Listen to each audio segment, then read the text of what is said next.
প্রিয়জনের সাথে ঈদ উদযাপন শেষে জীবিকার তাগিদে রাজধানীতে ফিরছেন কর্মজীবী মানুষ। সকাল থেকেই কমলাপুর রেল স্টেশনে ঢাকায় ফেরা মানুষের ভিড় চোখে পড়ার মতো। বিভিন্ন বাস টার্মিনালে বেড়েছে রাজধানীমুখী যাত্রীর চাপ। একই চিত্র সদরঘাট লঞ্চ টার্মিনালেও। বরিশাল, ভোলা, হাতিয়া সহ দেশের দক্ষিণাঞ্চলের যাত্রীরা জানান, ঢাকা ছাড়তে যেমন ভোগান্তিতে পড়তে হয়নি, তেমনি ভোগান্তি ছাড়াই ঢাকায় ফিরছেন তারা।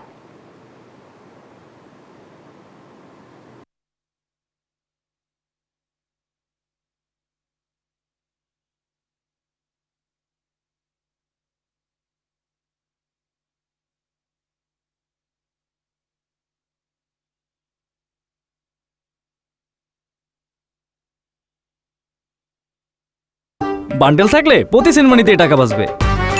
বিকাশ সেনমানি বান্ডেল কিনে জিতুন প্রতি লেনদেনে। এই মুহূর্তে মহাখালী বাস স্ট্যান্ডে আছি। আপনি যেমনটি বলছিলেন, ঈদ শেষে কিন্তু কর্মমুখী মানুষ যারা রয়েছেন তারা আবার সেই রাজধানীতে ফিরতে শুরু করেছেন। আমরা দেখছি যে সকাল থেকেই বিভিন্ন স্থান থেকে যাত্রীরা এই মহাখালী বাস টার্মিনালে আসছেন। মহাখালী বাস স্ট্যান্ড থেকে মূলত ময়মনসিংহ বিভাগের 4টি জেলায় এখানকার যানবাহনগুলো যাতায়াত করে। সেই 4 অঞ্চলে বিশেষ করে শেরপুর, নেত্রকোনা, জামালপুর এবং ময়মনসিংহ এই 5টি জেলার লোকজন কিন্তু এই ঈদ শেষে ঢাকায় আসছেন। সকাল আমরা এখানে 6:30 থেকে অবস্থান করছি। তো এখন পর্যন্ত আসলে সেই ধরনের চাপ, যাত্রীদের যে চাপ, সেই চাপটি আসলে দেখা যাচ্ছে না। পাশাপাশি আমি আপনাকে একটা বিষয় জানিয়ে রাখি যে এই ঈদের ঈদ শেষে যাত্রীরা যাতে নির্বিঘ্নে ঢাকা শহরে ফিরতে পারে সে উপলক্ষে কিন্তু ট্রাফিক ব্যবস্থা বেশ কঠোরভাবে নিয়ন্ত্রণ করা হচ্ছে বলে জানিয়েছে আইন শৃঙ্খলা বাহিনী। পাশাপাশি এখানকার প্রতিটা বাস স্ট্যান্ডগুলোতেই কিন্তু আইন শৃঙ্খলা বাহিনীর আলাদাভাবে মোতায়েন করা রয়েছে যাতে কোনো ধরনের অপ্রীতিকর ঘটনা ঘটতে না পারে। বিশেষ করে চুরি ছিনতাই রোধে এই সতর্কতামূলক অবস্থানগুলো নিয়েছে ঢাকা মহানগর পুলিশ। পাশাপাশি আমরা দেখছি যে গত 2 দিন থেকেই কিন্তু রাজধানীতে ফিরতে শুরু করেছেন ঈদ শেষে রাজধানীতে কর্মমুখী মানুষরা যারা থাকেন তারা ফিরতে শুরু করেছেন ধীরে ধীরে।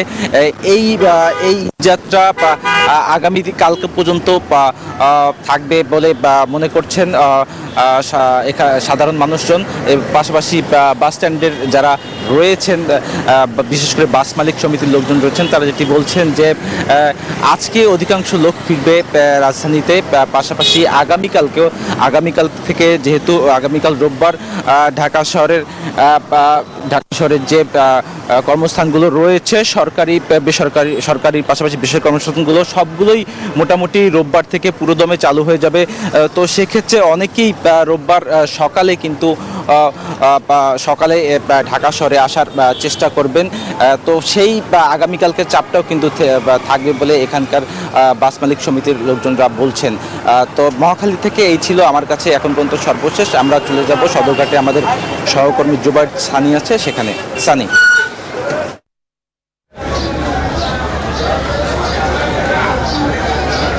ধন্যবাদ শাওন। আপনি যেমনটি মহাখালী বাস টার্মিনালের চিত্র জানাচ্ছিলেন, আমি সদরঘাটে রয়েছি এবং আপনি জানেন যে বরিশাল বিভাগের যেগুলো কিন্তু ভোরবেলায় সদরঘাটে এসে পৌঁছায় এবং যে কটি লঞ্চ এসেছে আমরা দেখছি প্রতিটি লঞ্চে কিন্তু বিপুল পরিমাণ যাত্রী সেই লঞ্চগুলো নিয়ে এসেছে। কিছুক্ষণ আগ পর্যন্ত এই সদরঘাট লঞ্চ টার্মিনালে আসলে 3 ধরনের ঠাঁই ছিল না, এমন অবস্থা। যেহেতু লঞ্চগুলো একদম ভোরে এসে পৌঁছেছে সেই কারণে কিন্তু যাত্রীরা আস্তে আস্তে টার্মিনাল ছেড়ে বের হয়ে যাচ্ছেন। এবার ঈদযাত্রার একটি বিষয় যে যাওয়ার সময় যেমন যাত্রীরা ভোগান্তিতে পড়েননি, ফেরার পথেও আমরা অনেক যাত্রীর সাথে কথা বলেছি, তারা যেটি বলছেন যে তারা ফেরার পথেও আসলে কোনো ভোগান্তিতে পড়েননি, নির্বিঘ্নে তারা ঢাকায় ফিরতে পেরেছেন, কোনো ধরনের ভোগান্তি তাদের হয়নি, ভাড়া নিয়েও কোনো অভিযোগ নেই। সেক্ষেত্রে বলা যায় যে লঞ্চ যাত্রা এবার একদমই নির্বিঘ্ন হয়েছে। সবাই যে ঈদের আনন্দ সেটি আসলে পরিবারের সঙ্গে ভাগাভাগি করে ঢাকায় ফিরতে পারছেন। তো আগামীকাল যেহেতু অফিসগুলো খুলে যাবে সে কারণে কিন্তু আজকের সবথেকে বেশি যাত্রী ঢাকায় এসেছেন। যে যাত্রীর আসার যে প্রবাহ সেটি কিন্তু গত 2 দিন ধরেই ছিল। আজকের সেই মাত্রাটি আসলে সবচেয়ে বেশি ধারণা করা হচ্ছে। আগামীকালও প্রচুর যাত্রী ঢাকায় আসবেন, কিন্তু এই সদরঘাট থেকে টার্মিনাল থেকে বের হওয়ার পরে একটি বিষয় যে বের হওয়ার পরে যাত্রীরা কিন্তু যে গণপরিবহন সংকটে পড়েছেন, তীব্র যানজট ছিল এবং সেই সঙ্গে যে গণপরিবহনগুলো পাওয়া বা ভাড়ার ক্ষেত্রে কিছু জটিলতা ছিল। যাত্রীরা যদি বলছেন তারা সদরঘাটে পৌঁছানোর পরে যেন এই যখন সদরঘাট থেকে বের হচ্ছেন তখন যেন এই বিষয়গুলো আসলে নজর দেওয়া হয়। তো এখন যদি বলা যায় যে এবারের যে ঈদযাত্রা সেটি অনেকটাই নির্বিঘ্ন হয়েছে, কোনো ধরনের অভিযোগ পাওয়া যায়নি। যাওয়ার সময়ও আমরা এই লঞ্চঘাটের তথ্য জানিয়েছি, রেলের তথ্য জানিয়েছি, বাসের তথ্য জানিয়েছি, সব জায়গায় আসলে মোটামুটি বলা যায় যে একদমই কোনো ধরনের ভোগান্তি ছাড়াই এবার সাধারণ মানুষ তারা আসলে ঈদ যাত্রা সেটি তারা করতে পারছেন এবং ফেরার পথেও আসলে একই অবস্থা, কোনো ধরনের ভোগান্তি আসলে তাদের পোহাতে হচ্ছে না। তো আজকের যে বরিশালের লঞ্চ সবগুলো কিন্তু চলে এসেছে এবং যাত্রীরা বের হয়ে গেছেন এবং আগামীকালও যাত্রীদের বেশ আসলে চাপ থাকবে। সে কারণে তারা যেটি বলছেন যে যেহেতু তাদের লঞ্চ যাত্রায় কোনো ভোগান্তি হচ্ছে না, কিন্তু টার্মিনাল থেকে বের হওয়ার পরে যেন যে গণপরিবহন পেতে বা গণপরিবহনে যেতে তাদের যে কিছুটা ভোগান্তি পোহাতে হয় সেই বিষয়গুলো যেন একটু প্রশাসন নজরে রাখে। তো এখন পর্যন্ত বলা যায় যে অনেকেই ফিরছেন, আগামীকালকেও ফিরবেন, তার পরের দিনও আসলে যাত্রীরা ফিরবেন